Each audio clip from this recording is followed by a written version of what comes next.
Accept ചെയ്തു. നല്ല നല്ല റെസ്പോൺസാണ് നമുക്ക് എല്ലാ സൈഡിൽ നിന്നും കിട്ടുന്നത്. കണ്ടവരെല്ലാവരും ഇഷ്ടപ്പെട്ടു. ഞങ്ങൾ തിയേറ്റർ വിസിറ്റ്സും ഒക്കെ പോയപ്പോൾ എല്ലാവർക്കും ഇഷ്ടപ്പെട്ടു. എല്ലാവരും ഭയങ്കരമായിട്ട് ഇമോഷണലി സംസാരിച്ച ഒരുപാട് പേരുണ്ട്. അമ്മമാർ ഒരുപാട് പേര് സംസാരിച്ചു. സ്ത്രീകൾ, കുട്ടികൾക്ക് ട്രൈ ചെയ്യുന്ന ആൾക്കാർ, പലരും നമ്മളുമായിട്ട് കമ്മ്യൂണിക്കേറ്റ് ചെയ്തിട്ടുണ്ടായിരുന്നു. അപ്പോൾ എല്ലാവർക്കും ഇഷ്ടപ്പെട്ട ഒരു സിനിമയുടെ ഭാഗമാവാൻ പറ്റി എന്നുള്ളത് വലിയ സന്തോഷമാണ്. അപ്പോൾ ഈ പറഞ്ഞതുപോലെ ഞങ്ങൾക്ക് നിങ്ങളുടെയും കൂടി സപ്പോർട്ട് വേണം. അതിനാണ് ഇവിടെ വന്നിരിക്കുന്നത്. Thank you so much. Hello, നമസ്കാരം. Thank you so much. Cinema ഈ 21-ാം തീയതി റിലീസായതിനാണ് ഫാന്റാസ്റ്റിക് റെസ്പോൺസ്. മാർക്കോ എന്ന സിനിമയ്ക്ക് ശേഷം റിലീസാവുന്ന സിനിമയാണ്.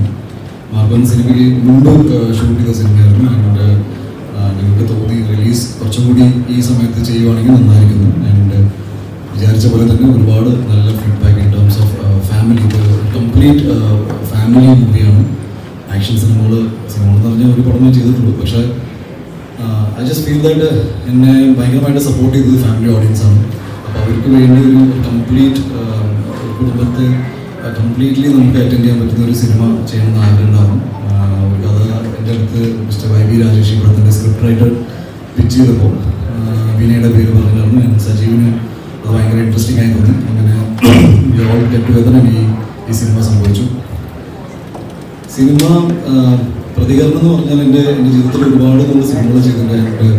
എപ്പോഴും നമുക്ക് തോന്നും എന്തുകൊണ്ട് നമ്മളൊരു സിനിമ ചെയ്യുന്നു, what is the reason choosing this particular story.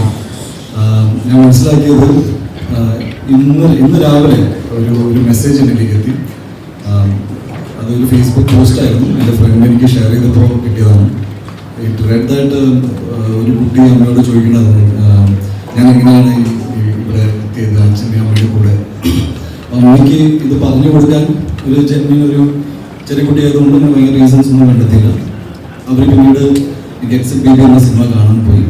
ആ സിനിമ കണ്ടതിന് ശേഷം ഒരു ഫീൽ ഗുഡ് സിനിമ, ഫാമിലീസിന് എല്ലാവർക്കും ഇഷ്ടപ്പെടുന്ന ഒരു സിനിമയായിട്ടാണ് വന്നത്. പക്ഷേ ആ മോൻ അമ്മയോട് ചോദിച്ചു, ഞാൻ ഇവിടെ എത്തിയപ്പോൾ അമ്മയ്ക്ക് ഒരുപാട് വേദനിച്ച് കാണുന്നില്ലായിരുന്നു. ആൻഡ് ദാറ്റ് വാസ് സംതിങ്, എന്താ പറയുക, എന്നെ ഭയങ്കര ടച്ച് ചെയ്തൊരു ഇമോഷൻ തോന്നി. ആ ലേഡി അത് ഫേസ്ബുക്കിൽ പോസ്റ്റ് ചെയ്തു. ഞാൻ മനസ്സിലാക്കുന്ന ഇത്രയേ ഉള്ളൂ, അച്ഛൻ, അമ്മ, കുടുംബം, ഇങ്ങനത്തെ ഒരു വികാരം മനസ്സിൽ കൊണ്ട് നടക്കുന്ന ഈ ജനറേഷനിലെ കുട്ടികൾക്കും അല്ലെങ്കിൽ ഓൾറെഡി ഫാമിലീസിനൊക്കെ അതിന് വാല്യൂ, ഹ്യൂമൻ ഇമോഷൻസ് അല്ലെങ്കിൽ ഫാമിലി റിലേഷൻസിനൊക്കെ വാല്യൂ കൊടുക്കുന്ന സമൂഹത്തിൽ നിൽക്കുന്ന ഫാമിലീസിന് ഇത് ഭയങ്കരമായിട്ട് കണക്ട് ചെയ്യുന്ന സിനിമയായിരിക്കും.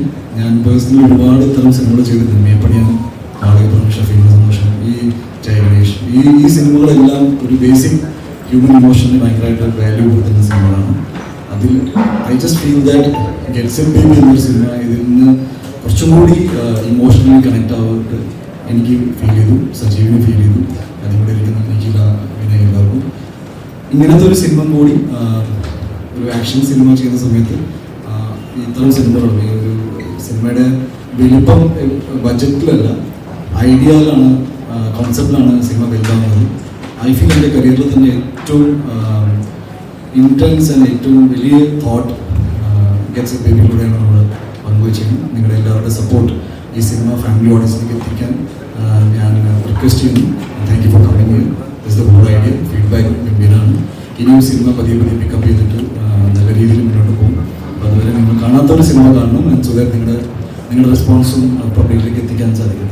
Thank you so much. പ്രൊഡ്യൂസറുടെ ഭാഗത്ത് നിന്ന് റെസ്ട്രിക്ഷൻസ് അല്ലെങ്കിൽ അങ്ങനത്തെ കാര്യങ്ങളൊക്കെ ഉണ്ടായിരുന്നു? ഇത് കംപ്ലീറ്റ് ചെയ്യാനായിട്ട് ഇതെന്താ പറയുക, നമ്മളിത് ആദ്യം തന്നെ ഡിസ്കസ് ചെയ്യുമ്പോൾ ഇത് നമ്മൾ സംസാരിക്കുന്ന വിഷയത്തിൽ അത്യാവശ്യം ഹോസ്പിറ്റലുകളും മറ്റൊക്കെ പരാമർശിക്കപ്പെടുന്നുണ്ട്. അപ്പോൾ അത് ഭയങ്കര ഒരു ഡാർക്ക് സ്പേസ് ആണ്. നമുക്ക് ഒരിക്കലും ഒരു ആശുപത്രിയിൽ പോയി നിൽക്കുമ്പോൾ നമുക്ക് ഒരിക്കലും ഭയങ്കര ഹാപ്പി ഫീലിംഗ് ഒന്നും ഇല്ല. നമ്മൾ ഒൺലി കൂട്ടിച്ചിരിക്കുമ്പോൾ മാത്രമേ ഉള്ളൂ. അപ്പോൾ യൂഷ്വലി ഒരു ഹോസ്പിറ്റലിൻ്റെ കഥ പറയുമ്പോൾ അത് ഈ ഇമോഷൻസ് ഒക്കെ പറയുമ്പോൾ അതിനെ ബാലൻസ് ചെയ്യുക എന്നുള്ളതായിരുന്നു ഈ കളർ പാലറ്റിൻ്റെ ഉദ്ദേശം. ആൻഡ് അത് നമ്മൾ ഇനീഷ്യൽ സ്റ്റേജ് മുതൽ തന്നെ സജീവമായിട്ടും ബാക്കി പ്രൊഡക്ഷനിലുള്ള കിങ്സ്മാനുള്ള ആളുകളുമായിട്ടും എല്ലാവരുമായിട്ടും നമ്മൾ വ്യക്തമായ ധാരണകളോട് തന്നെയാണ് മുന്നോട്ട് പോയത്. എന്നെ എല്ലാ കാര്യത്തിലും പൂർണ്ണമായും സപ്പോർട്ട് ചെയ്ത പ്രൊഡ്യൂസേഴ്സാണ്. ഇത് ഞാൻ എന്തെങ്കിലും ചെയ്തോ എന്നുള്ളത് സജീവനോടാണ് ചോദിക്കുന്നത്. സജീവ പുതിയൊരു പ്രൊഡ്യൂസറാണ്. ഇങ്ങനത്തെ ഒരു സാഹചര്യത്തിൽ പടം പ്രൊഡ്യൂസ് ചെയ്ത് എന്തായാലും മുടക്കിയ പൈസ കളർ നിങ്ങൾ കണ്ടു എന്ന് പറഞ്ഞതിൽ സന്തോഷം. ഭയങ്കര സന്തോഷം. കാരണം ഈ പടം എന്താ പറയുക, ഒരു ഫാമിലി പടത്തിന് ഈ ഇടയ്ക്ക് ഒരിക്കലും ഇത്ര കളർഫുള്ളായിട്ട് മലയാള സിനിമയിൽ ഒരു ഫാമിലി പേര് ആരും പറഞ്ഞിട്ടുണ്ട്. അത് നിങ്ങൾ കണ്ടാൽ മനസ്സിലായി. ഇതിലെ പാട്ടുകളാണെങ്കിലും ഒരുപാട് ചോദ്യങ്ങൾ, ഇതിൻ്റെ ബാക്ക്ഗ്രൗണ്ട് സ്കോർ ആണെങ്കിൽ നമുക്ക് ഒരുപാട് സാംസ്കാരിക അപ്രിസിയേഷൻ കിട്ടുന്നതാണ്. പിന്നെ പുള്ളിയുടെ കരിയർ ബെസ്റ്റ് പെർഫോമൻസ് ആണ് ഇതിൽ. നിഖിലയെ സംബന്ധിച്ചിടത്തോളമാണെങ്കിൽ നിഖിലയുടെ ഏറ്റവും ബെസ്റ്റ് പെർഫോമൻസ് ആണ്. അപ്പം ഇതൊക്കെ എന്താ പറയുന്നത്, ഇങ്ങനെയുള്ള പടങ്ങൾ ചർച്ച ചെയ്താൽ ഇനിയും കുടുംബ പ്രേക്ഷകർക്ക് വേണ്ടിയിട്ടുള്ള ഒരുപാട് സിനിമകൾ മലയാളത്തിൽ ഉണ്ടാവുന്നുണ്ട് അല്ലേ. ഒരു പ്രത്യേക സബ്ജക്റ്റിൽ മാത്രം ക്ലോസ് ചെയ്തിട്ട് ആരും ഇതിന്, അതേ എനിക്ക് പറയാനുള്ളൂ. അത് ഒരു പുതിയ പ്രൊഡ്യൂസർ എന്ന രീതിയിൽ പറയാം. മലയാള സിനിമയിൽ ഇപ്പം ഇത്രയും കാര്യങ്ങൾ പറയാമല്ലോ. സിനിമ കൂടുതൽ ജനങ്ങളിലോട്ട് എത്തിയാൽ മാത്രമേ നിങ്ങൾക്കും ഇവിടെ സ്പേസ് ഉണ്ടാവുള്ളൂ. ഞാനും ഇനി അടുത്ത സിനിമയുടെ സമയത്ത് നിങ്ങളുടെ അവിടെ വന്നിരുന്ന് സംസാരിക്കേണ്ട ഒരു മാസത്തിലാണ്. ഓക്കെ, അപ്പം നിങ്ങൾ അതിനുള്ള ഒരു രീതി എല്ലാ സിനിമയ്ക്കും ഒരുക്കി കൊടുക്കുക.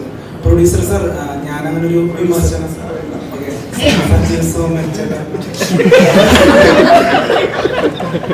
ഞാനങ്ങനെ ഒരു വിമർശനം മറ്റൊരാളോട് പറഞ്ഞത്, അതായത് ഒരു സിനിമ കണ്ടു കഴിഞ്ഞാൽ ഓട്ടോമാറ്റിക് തന്നെ ഇപ്പൊ സമൂഹ മാധ്യമങ്ങളിൽ റിവ്യൂസ് എന്ന പേരിൽ കുറെ പേര് റിവ്യൂ ചെയ്യുന്നുണ്ട്. ഉടനെ തന്നെ ഒരു 1-2 മണിക്കൂറിനുള്ളിൽ തന്നെ. അപ്പോൾ ഇവരുടെ ഒരു അഭിപ്രായം കേൾക്കാൻ ഒരു വലിയ ഓഡിയൻസ് ഉണ്ട്. അപ്പോൾ അത്തരത്തിൽ ഒരു പ്രമുഖ റിവ്യൂവർ ഈ സിനിമയെ കുറിച്ച് പറഞ്ഞ റിവ്യൂവിൽ ഇങ്ങനൊരു വിമർശനം കണ്ടു. ശരിക്കും ആ വിമർശനം ആ റിവ്യൂവർക്ക് ഒരുപാട് വ്യൂസ് ഒക്കെ കിട്ടുന്നതാണ്. പക്ഷെ അത്തരത്തിലുള്ള വിമർശനങ്ങൾ വരുമ്പോൾ ഈ സിനിമയെ ഒരു നെഗറ്റീവായിട്ട് അത് ബാധിക്കുമല്ലോ എന്ന് വിചാരിച്ച് നിങ്ങളുടെ ഭാഗത്തുനിന്ന് തന്നെ ഒരു ക്ലിയറൻസ് കിട്ടാൻ വേണ്ടിയിട്ട് കൂടിയാണ് ഞാൻ അങ്ങനെ ചോദിച്ചത്. കുഴപ്പമില്ല. അത് പറഞ്ഞൊരു ഉള്ളി നേരത്തെ പറഞ്ഞൊരു വളരെ പ്രസക്തമായിട്ടുള്ള വാക്യമുണ്ട്. അച്ഛൻ, അമ്മ, കുടുംബം, ഈ ഒരു വികാരം കൊണ്ട് നടക്കുന്ന എല്ലാവരെയും സ്പർശിക്കുന്ന ഒരു ചിത്രം. ഇതാണ് അതിനുള്ള ഉത്തരം. അതുള്ളവർക്ക് ഈ പടം വർക്കാവും. ഇപ്പൊ ഞാൻ 38 വയസ്സാണ്. ഈ സമയത്ത് ഞാൻ ലാൽ സാറിനോട് നല്ല തിരക്കിലൂടെ കാര്യങ്ങൾ ഓടി നടക്കുമ്പോൾ എൻ്റെ അച്ഛനും എന്നെ 8 മണി കഴിഞ്ഞ് വിളിക്കുമ്പോൾ എനിക്കൊരു സന്തോഷമാണ്.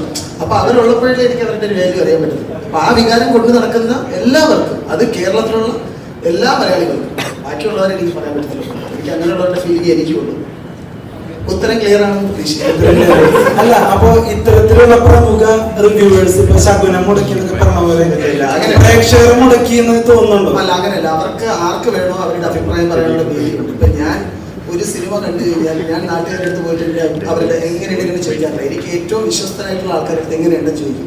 ഇപ്പൊ എൻ്റെ ഒരു ഫ്രണ്ട് എൻ്റെ അടുത്ത് ചോദിച്ചാൽ ഞാൻ പറയുന്നതാണ്, എടാ എനിക്കത് വർക്കായി, നീ പോയി കണ്ടു നോക്കുക എന്നേ പറയുന്നത്. അതാണ് എൻ്റെ മാന്യത അല്ലേ. എല്ലാവർക്കും അവരുടെ സ്പേസ് കൊടുക്കുന്നതാണ് അതിൻ്റെ റെസ്പെക്ട്. മ്യൂച്വൽ റെസ്പെക്ട് എന്ന് പറയുന്നത് എല്ലാ ഫീൽഡിലുള്ളതാണ്. അതാണ് ഇതൊരു വിവാദമാക്കാൻ പറഞ്ഞാൽ ആർക്കും എന്ത് വേണോ പറയാനുള്ള സ്പേസ് കേരളത്തിലുണ്ട്. അത് എങ്ങനെ എടുക്കണമെന്നുള്ളത് നിങ്ങളുടെ യുക്തിയും ബുദ്ധിയുമാണ്. ഓക്കെ.